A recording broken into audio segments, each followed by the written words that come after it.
Hey all, this is me Hack, and in this video we will do hunt for secrets in Git repo from Poon Labs. It is supposed to be an easy lab, so it should be fun.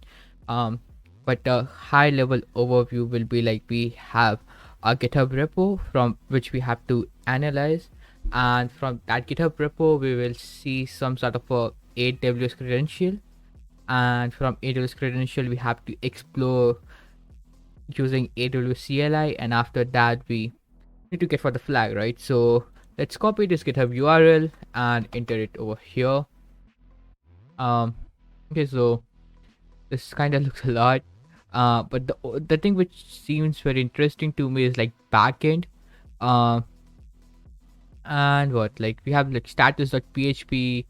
The backend thing seems very like interesting to me mainly because there's a good chance we can see something like good over here in good in terms of like credentials. So but before that, let's click on commits. By the way, like there's like a probably a better way to deal with the whole thing, right? Okay, so boom. So we got our like AWS secret keys from here. We can see the key, the secret, the bucket name. Okay, so this is cool. So I will basically copy the AWS key, and what I can do is like AWS CLI, AWS configure. So it's AWS CLI. You can download it, and if you don't know how to download it, maybe look for some blog post talking about it. Then I will copy the secrets from here, and I will enter it here, and should be like US East one, so it should work. Yeah, you're good to go. Then we can do something like this: AWS STS get caller identity, if I can type that correctly. So this is basically like a who am I command for AWS. So currently we are dev test user, okay, which is cool. I can probably copy the bucket name, and I can do something like this.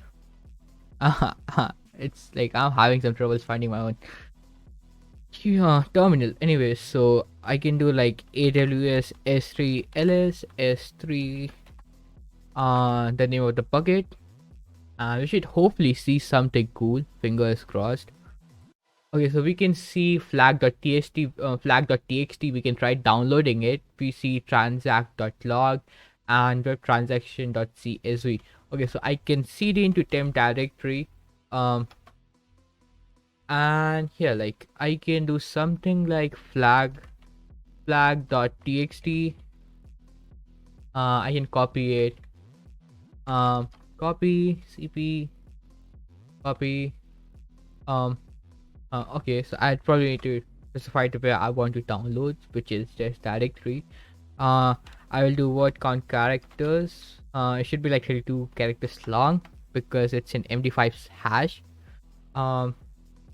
Now what I can do is I can probably try downloading. I'll probably not print the flag.txt. I can probably print something like transact.log. Let's see if we can download it. Okay, we can download it. Transact.log test. Okay, cool. What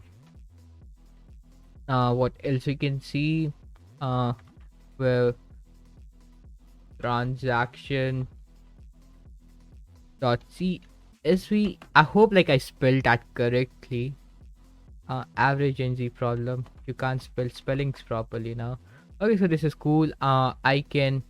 So yeah, like I basically put this whole lab in what like 5 minutes, and the 5 minutes, right?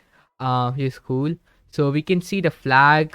We can also get other stuff from this bucket. So what's like the moral of story or what we can learn from this lab? So the first thing will be like don't like hard code your secrets in the code itself, right? You can probably create some sort of an environment variable or environment file, maybe use that. You can also like when you're posting something to GitHub, you can also create something like git ignore file, and you can specify to ignore a particular file which has your environment variables.